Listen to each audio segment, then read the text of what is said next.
A Zen master and his disciple were walking through a forest. The disciple, eager to gain wisdom, asked, "Master, what is the sound of one hand clapping?" The master paused, then silently pointed to the gentle sway of the trees in the wind.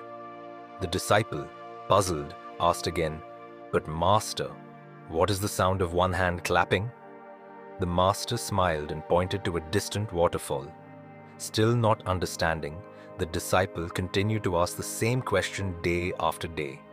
The master would respond each time with gestures towards nature, the rustling leaves, a bird taking flight, or the silence of the night.